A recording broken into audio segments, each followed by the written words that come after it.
You are listening to That Big CEO Energy, where we talk all things business, life, marriage, and push you to a new edge of discovering what that big CEO energy means for you. Listen, I understand that we have barriers that we carry from when we were once employees, and those have impacted us as we continue to build our businesses. I'm here to walk alongside you and give you encouragement through interviews with friends and other women in business who have broken down those barriers and paved their own way. Tune in with me as we uncover some of the unconscious things that we do that keep us from building that big CEO energy we've always dreamed about. Let's dive in. Welcome back to today's episode. Today's episode is going to come with a trigger warning, only because we are going to talk a little bit about body image and those types of things. So if this is not something that you can listen to currently, then click out and I will see you next week. We don't need to ruffle any of those feathers. But if this is a topic that interests you, then keep on listening. I wanted to talk a little bit about how, as women, our body image affects our business. And I feel like this is a topic that doesn't really get talked about, only because it's so much focused on general body image, right? And you see all over social media, you see all over conversations that we have about, body image and body positivity and all of those things. And while it is great to have conversations like that, and if you have people in your life that are good about having tough conversations in terms of, how you're currently experiencing your body and what that means, then those people are really lovely. If you don't have those folks and you need someone to help cheer you on, I am always available in my Instagram DMs. I have come to a point with my body that we will talk a little bit about as we explore this episode, but I'm comfortable talking about how I feel about it. I'm comfortable talking about, if I have a positive or negative body image.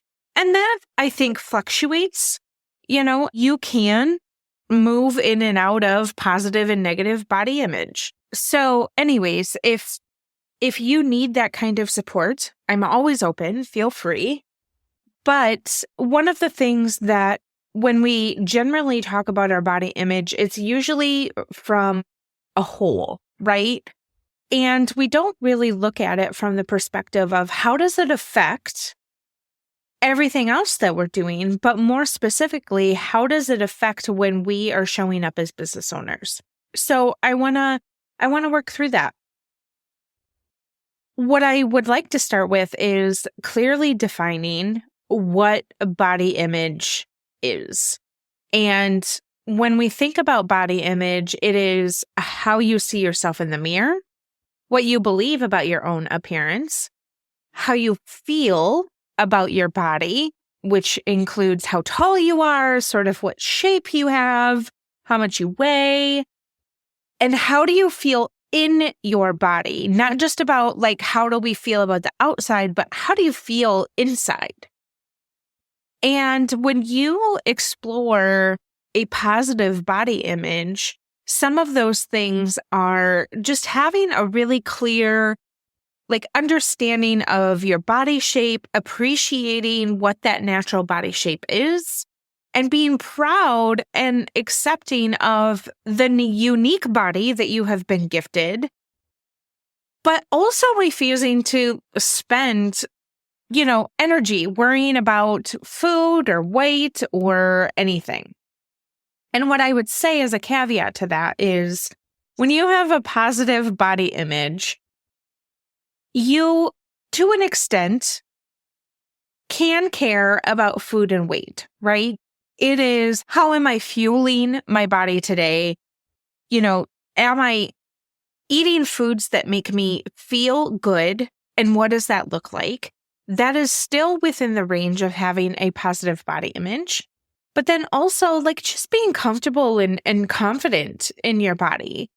I think overall that creates a very positive body image.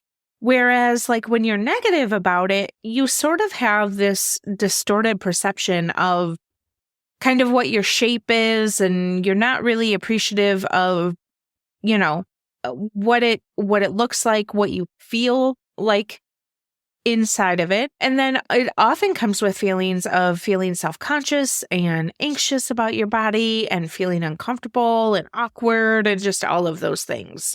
Never really getting to a place where you can authentically look at your food and your weight as a measurement of inflammation or as a measurement of if foods are serving you in a certain way. Most of the time when you have a negative body image, it is circled with, I don't look a certain way, and so I need to speak unkind to myself.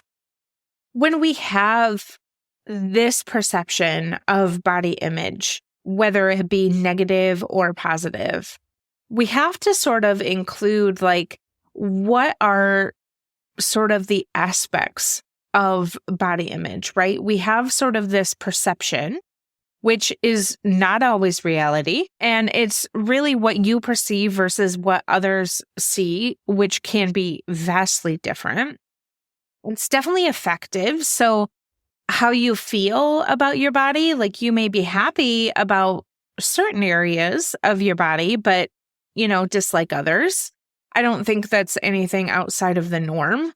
Or it's a little bit cognitive. So it's how you think about your body. If you have constant criticism that you're giving yourself, or you have preoccupied thoughts or anxiousness, those are all kind of cognitive aspects to the way in which you relate to your body. And then behavioral. So this is how you act in regards to your body. So people that are super unhappy with their body, they might choose to like be obsessive in the gym or be obsessive in counting their macros or whatever, try to go restrictive on their diet or, get a tummy tuck or whatever that is. But overall, like your body issue isn't a black and white issue. Like there are gray areas that are involved here. I think where I fall on the spectrum of body positivity and sort of body liberation is just kind of neutral, which is very interesting. It's taken me a lot of years to get there, but it's not like I'm super negative about my body. It's just kind of at a viewpoint where it's just a neutral point of view that doesn't overemphasize positivity, yet doesn't really focus judgment on my body. Are there certain areas that I would like to, enhance or change or whatever? Yes. But mostly it is because of blood work that I've gotten back, or, I have inflammation markers that I need to be concerned about. So trying to refocus myself into body neutrality has been quite interesting. What I would also say too is I would be more apt to claim myself as a body liberator more so than body positivity. Body liberation is more so, instead of being positive all of the time, because I know that that's not realistic, body liberation promotes autonomy and diversity among body shapes and sizes. So I recognize that based off of individual characteristics or, the way that people are naturally shaped, everybody's body is going to look different. Now, by comparison and disassociating yourself from that aspect and rather seeing people on social media and getting involved in that, sometimes body liberation can turn into, why doesn't my body look like that? And becoming this obsessed person because of the body dissatisfaction that social media can create. So we have to be we have to be cautious that we as women are not thinking of ourselves in terms of, I wish that is what I looked like, because what it creates is anxiety, depression. It can throw people into eating disorders. You can have feelings of shame or guilt, because the reality is that you will never have a body like someone else. You can eat all the right foods, you can go to the gym, you can obsess as much as you want, but no body is going to look the same as the next. And the reason for that is because we're all created different. Like, let's not pretend that like we magically all look the same, because first of all, how boring would that be? Super boring. But it's not healthy. It's not healthy for our mental health. It's not healthy for our physical health. And when we have like sort of these mental thoughts of, I want to look like that, I want to worry about how I look in the mirror, what happens is you begin to get this body dysmorphia. And it is all based out of worrying about how you look in the mirror. And some people, I mean, it's a disorder at some capacity. They may be ashamed of how they look, that their social life suffers as a result. And body dysmorphia can also cause people to obsess how they look to the point where it takes them like hours to get ready. And they may become addicted to like cosmetic procedures or, you know, excess of makeup, whatever that is, because they want to look different and they want to shape themselves into being something that they're not. So how does this impact our business? Well, I really think that it's critical to understand that we as human beings have a tendency to, when something is going less than what we expect it to, a lot of other things are affected by it. And so for me, when I had a issue with my body, I would say that I was probably on the spectrum of body dysmorphia and just a lot of shame growing up surrounding my body. I was bullied for my body, not just from quote unquote friends, but siblings and things of that nature. And that really spun me out of control for a lot of years. Around 2013, I became obsessed with working out. I was with someone that basically was like, well, if you want to hang out, you got to come to the gym. And so that's what I did. Now, that moved me into powerlifting, and I powerlifted for, 2.5 years, maybe 3 years. And while that was a wonderful time, it created that sense of urgency of always needing to track my food, always needing to be in the gym, always having to step on the scale. And I knew that this was sort of spinning out of control, but I couldn't break myself from the body dysmorphia that I had. And at this time I was, working a 9 to 5. I was in the corporate world. And so I would get up at 5. I would go to the gym. I would, make sure that my salad had just the right amount of leaves in it. It was sick. It really was not a good time. And, weighed my chicken, weighed everything. I laugh about it now because it's just so ridiculous. And even though I was an athlete, and some of those things I had to keep track of, it never made me happy. It never made me feel great about my body. It never made me feel great about the things I was consuming. It was tiring. It was exhausting. And I felt like, when is the day that I can stop doing this? Well, there was a day, and it was when I got injured powerlifting, and it wasn't a bad injury, but it was an injury nonetheless. And so I couldn't go to the gym for a little bit, and it was just like a one-way ticket to, okay, now I get to eat all of the things because I don't need this anymore. So then I swung to the other end of the thinking, right? Where it was, well, now I can eat whatever I want, and it'll be so great. Callie, your body is not built to eat whatever you want. Like, I do not have a body that is built to eat whatever I want. I have to have boundaries, and I know that about myself. And you can put healthy boundaries in place knowing, right, that your body needs something different than what everybody else's body needs. I have a few friends that I grew up with in grade school. One of my friends, her name was Natasha, and she would come to our house and just open up the fridge and be like, I'm hungry.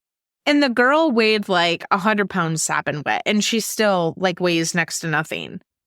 That's just how she's built, right? That is just her metabolism. My brother is the same way. My daughter is the same way.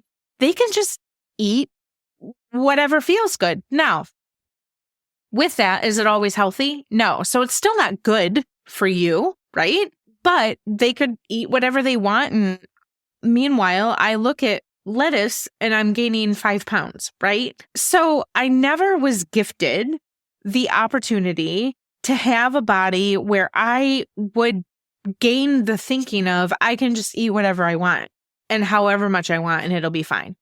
I don't know where that came from or why it came that way, but I was on the other end of this pendulum. So then I really started taking a hard look at why do I feel like this? And I have been doing a lot of work in therapy. I will always talk about therapy because if you are a person that says, I don't need therapy, you're the exact person that needs therapy. And one of the reasons why I felt the way that I felt about my body was a lot of trauma that I had experienced when I was little. It's just, it's trauma that happened. There's nothing I can do about it now. And so I had to start relearning how to appreciate my body in a way that wasn't condemning, a way that didn't make it feel fake or not wanted. And I still struggle sometimes with feeling like I could be better and I want to do better, but there's a few mental blocks that are happening. And this is just full transparency. And so working through those, really needing to understand what that is. But when I started to work on it, when I was going to therapy in the beginning, it was a lot of appreciating all that my body does for me, right? And so every day my body gets up, every day my heart is beating, I get to walk, I get to climb, I get to dance, I get to laugh, I get to do all of those things.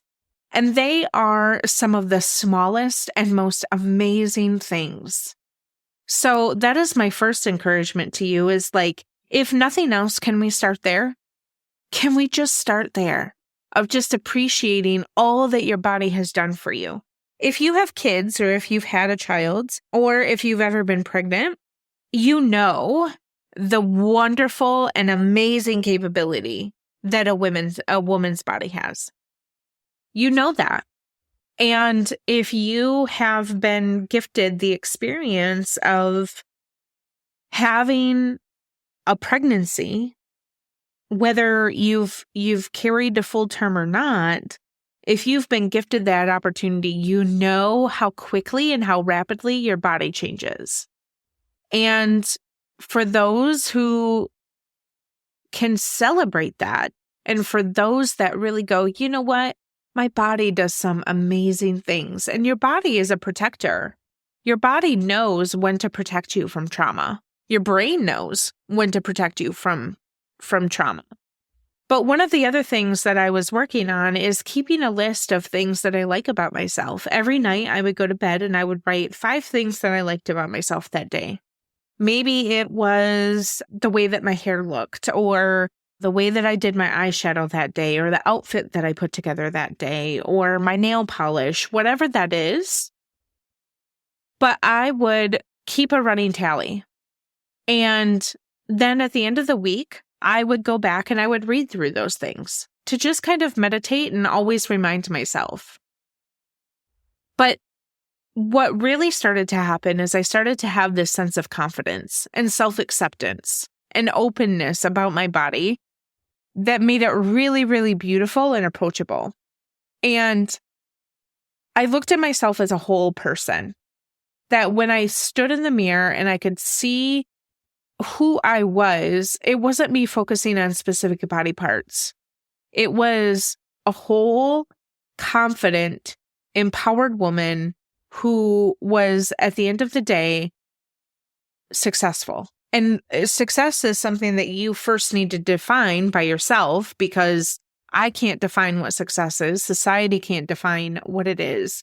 But what it did is it started shutting down the voices in my head that suggested that my body was opposite of what I was saying that it was.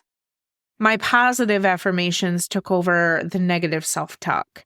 I started wearing clothes that fit my body for the time that I was in, not for the body that I wanted. I started getting rid of clothes in my closet and giving them away that didn't fit, that were either too big or too small.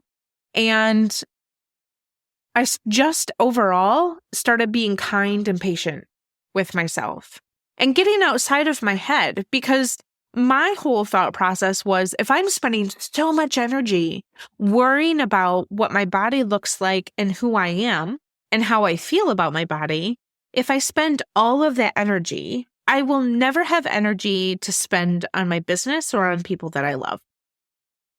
And that's true. How it impacts your business is, again, when you're spending all of the energy focused on yourself in a negative way and feeling like you have to obsess, whether it's about yourself or the things that you eat, what happens is your brain gets blocked from thinking about anything else. Your brain then says, all right, well, we're just going to continue to focus on you. And then when you get into your business activities, it's, well, I can't do any of that because I'm not worthy.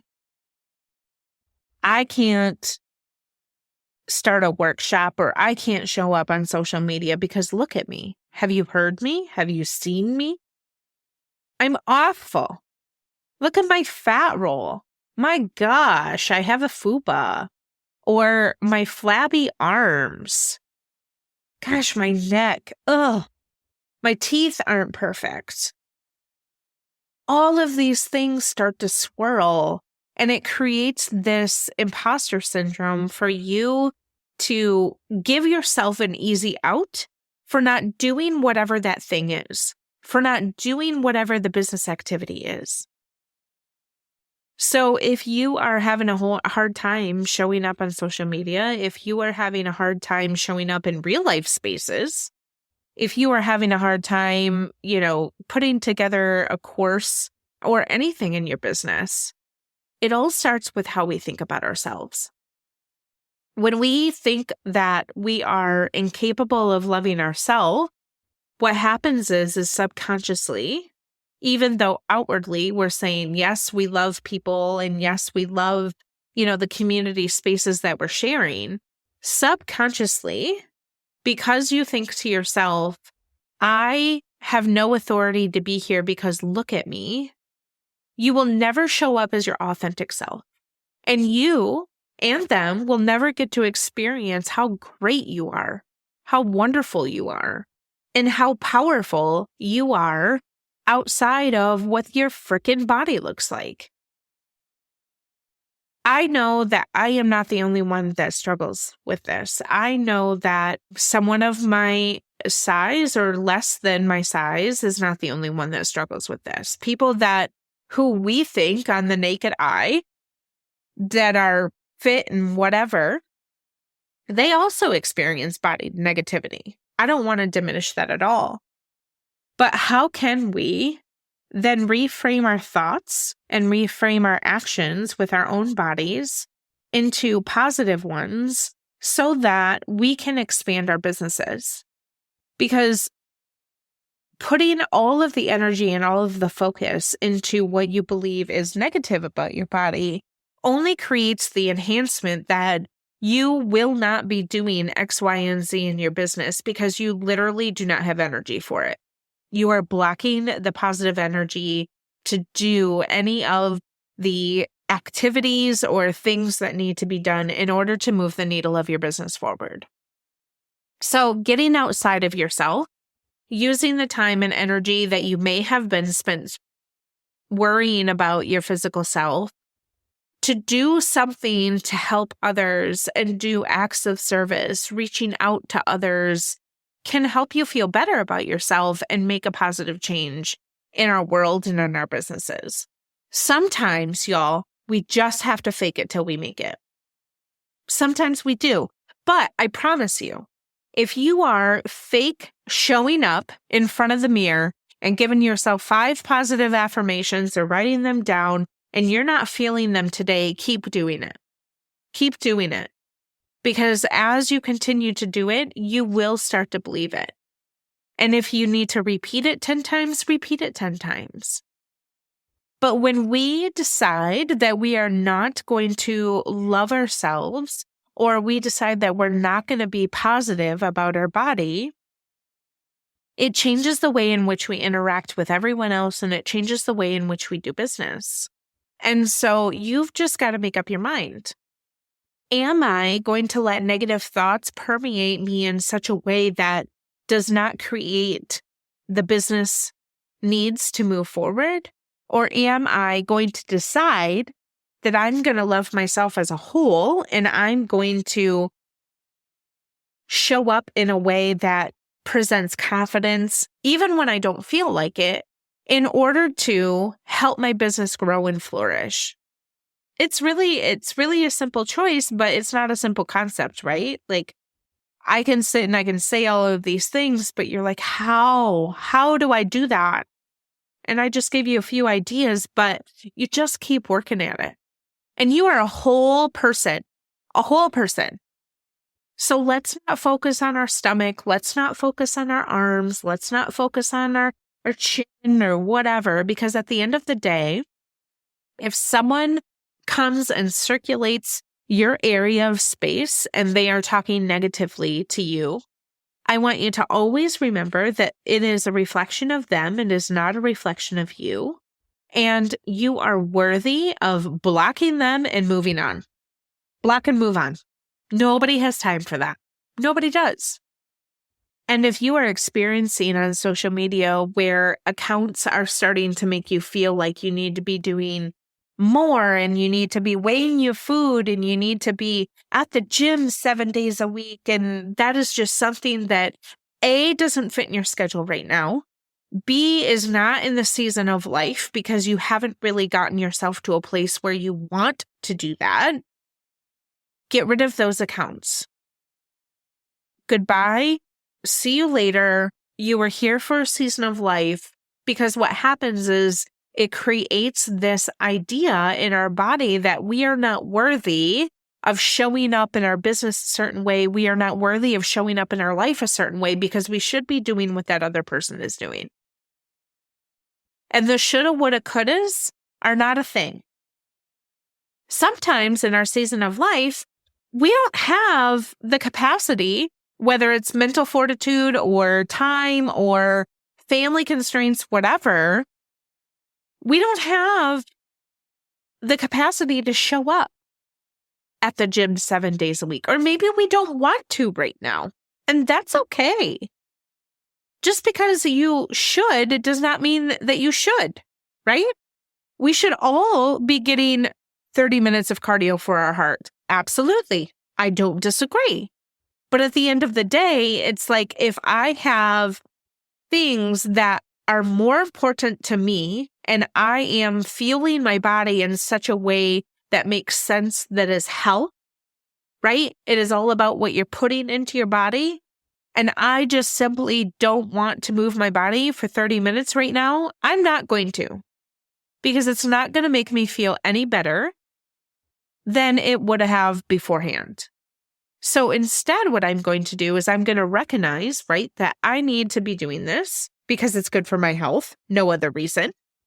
I need to be doing this. And so how can I, over the span of the month or whatever, how can I fit it in? I'm going to pre-select the days that I want to and say, okay, next Tuesday, it looks like I have a little bit of a freer schedule. I'm going to do that. Oh, and look, Thursday looks good as well. So I'm going to mark on my calendar, like, yep, these are all the days that I'm going to go to the gym because it feels good to mark that off. And it works with what I have going on right now.